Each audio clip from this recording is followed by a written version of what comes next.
proposer de travailler ensemble, de rapprocher nos peuples, nos communautés pour le développement et le bien-être de celles-ci.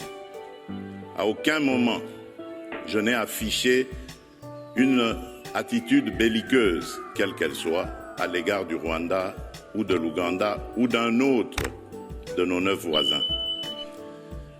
Aujourd'hui, nous vivons cette situation et nous sommes les deux seuls capables d'arrêter cette escalade. Je le dis en prenant à témoin le président Joao Lourenço, notre président actuellement de l'Union africaine, dont je rends d'ailleurs l'hommage, un hommage particulier pour son implication dans cette crise et qui, comme vous le savez, était à quelques encablures de la régler définitivement.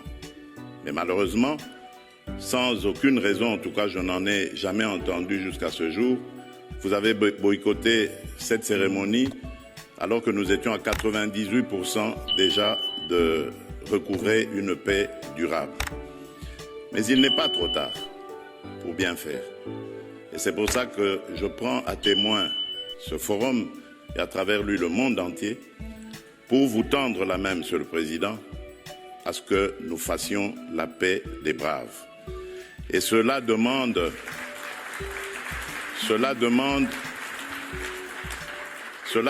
que vous donniez l'ordre aux troupes du M23 qui sont soutenues par votre pays d'arrêter cette escalade qui a fait suffisamment de morts comme ça. Nous les comptons par millions depuis des années. L'histoire nous jugera. Il est temps d'arrêter et de nous tourner vers la paix et le développement. Je remercie le président Cyril Ramaphosa qui est venu à nos côtés, qui n'a pas hésité à envoyer ses troupes, dont d'ailleurs certains éléments sont tombés sur le champ d'honneur dans notre pays, au front, ce qui nous oblige à rester définitivement reconnaissants envers la République d'Afrique du Sud et des autres républiques sœurs de Tanzanie et de Malawi qui avaient aussi contribué à des troupes. Mais je crois que l'Afrique aujourd'hui a besoin de passer à autre chose, Monsieur le Président Paul Kagame, et nous en sommes capables. Prenons simplement le courage de nous regarder en face, de dire ce qui ne va pas et de prendre les décisions les bonnes pour nos populations. Et donc, le plaidoyer que j'avais prévu pour appeler à des sanctions, je préfère le suspendre pour le moment, en attendant évidemment d'avoir la réponse du président Kagame. Uwo ni perezida Faci Beto rero ubwo yarari mu nama ya Global Gateway, ngira ngo byinshi arabivuze ariko nk'abantu batabasha kumva neza igifaransa ku byinshi yagarutseho, yagaragaje yuko we kuva yajya ku butegetsi kuva muri 2019 nta na rimwe yigeze agaragaza isura yo gushaka kuba yateza umwiryane cyangwa intambara mu bindi bihugu bimukikije bigera ku 9. ubwe yagaragaje yuko yasuye Kigali akayishyikiriza ubutumwa bw'amahoro n'ubufatanye mu bya diplomasi hagati y'ibihugu byombi nk'ibituranyi. Agaragaza kandi yuko nta na rimwe yigeze agaragaza ubushake cyangwa isura cyangwa umwuka wo gushaka guteza intambara mu karere k'ibiyaga bigari aherereyemo. Yasobanuye yuko yasuye ibihugu bigera mu bihugu 9 bimukikije, yavuze yuko yasuye u Rwanda, agasura Uganda, agasura n'u Burundi, ndetse ko yagize iyi mikoranire n'ibindi bihugu bitandukanye. Yeruriye Kagame rero amubwira yuko ubwe Perezida Faci Beto ndetse na Perezida Kagame kari bo ubwabo bafite mu biganza umuti w'ikibazo cy'intambara yo mu burasirazuba bwa Repubulika Iharanira Demokarasi ya Kongo, atari yiminwa cyangwa ngace ku ruhande. Faci Beto yeruriye Perezida Kagame yuko ari we utera inkunga umutwe wa 23, anakomeza avuga ati ku bwanjye nge muri disikuru nari nanditse nifuzaga ko nagombaga kuba nasabiye u Rwanda ibihano, atariko ntabwo gusabira u Rwanda ibihano ari wo muti w'ikibazo, atahubwo nge na Kagame turi aha ngaha, ni twebwe ubwacu dufite umuti mu biganza by'uwo ntambara y'aka karere. Akomeza ashimira Joao Lourenço perezida wa Union Africaine avuga umuhati n'uburyo cyagiye akoresha ubu bwose kugira ngo arebe ko yabahuza iki gihugu kikabona umutekano n'agahenge. Aza gukomeza kandi ashimira uhagarariye perezida Donald Trump ari we Mossad Bolson waje uhagarariye Donald Trump, amushimira ku muhati ndetse n'imbaraga Leta Zunze Ubumwe zakoresheje. Ariko nanone yagaragaje ko niba M23 n'ibihugu bitera inkunga badahagaritse ubushotoranyi n'ibitero bakomeje kugaba ku baturage b'Abanyekongo, birimo kubahungabanyiriza umutekano, iterambere ryabo n'ibindi bikorwa remezo byabo, intambara ishobora kuzasubira mu bihugu yakomotsemo.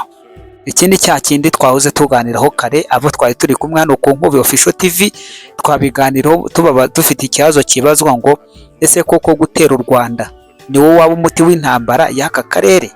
Ngibyo rero Faci Beto yamaze kuba bigarukaho, aho amaze kuba asasa inzobe. Arangije mu gusoza ijambo rye ashoje akubita Perezida Kagame akagozi mu munwa, akagozi mu ijosi, amutaye mu muri dayirema, aho ashoje amubwira ati ku bwanjye ntegereje kumva icyo Perezida w'u Rwanda Paul Kagame aza kubivugaho. Ndagukunze Faci Beto, uri umuntu w'amagabo.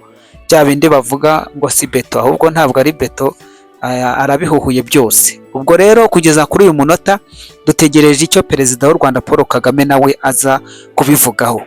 Urebye nubwo iyi summit cyangwa iyi Global Gateway ya Union Européenne na Afurika yateranye, ariko urabona neza yuko aha hantu ibi bihugu bihitwaye neza, ahantu hashobora kuba hava umuti kurenza uko Doha na Washington byabigenje, kuko abo bagabo bombi bakubitanye. Perezida w'u Rwanda mwabonye yuko yagiye yihishe, abantu baraceceka. Mwabonye ko rezo sosiyo z'i Kigali zari zakomeje kuvuga ngo arahagarirwa ngo na Olivier Nduhungirehe, ariko mu cyakare twe twahise dukubitira ikinyoma herekeye Nzega, tuvuga yuko yaraye i Buruseli. Faci Beto we mwamubonye ku kibuga cy'indege cya Buruseli uburyo cyakiriwe n'abaturage. Nabonye rero rezo sosiyo z'i Kigali zari zabyutse ziharabika Perezida Faci Beto, none ndabona muri aya masaha zirimo zirigarura, barimo barihohora. Muri hohora iki ko mwamaze kurasa imbogo? Nta kintu cyo kurenzaho mugifite. Dutegereje rero kumva icyo Perezida Kagame w'u Rwanda ari buze abigarukaho, bigendanye n'ijambo Perezida Tshisekedi nawe amaze gutangaza, ahashashe inzobe akavuga ikibazo nk'uko kiri.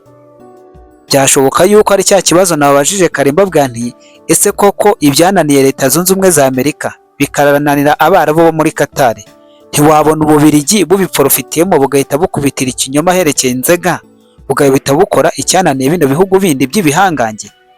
Reka mbashimire cyane rero mwese muri kumwe natwe, mbasaba kandi kugira ngo mudusangize ibiganiro byanyu muri commentaire, mwanadusura ku Inkambi TV mukaraya amakuru n'ibiganiro naho dukomeje kugenda tubashyiraho umunsi ku wundi mbabwira ngo mukomeze kubana n'Imana kandi mwerekeje amaboko muhahe murongo. This video is not default to promote any terrorist, violence or hurting.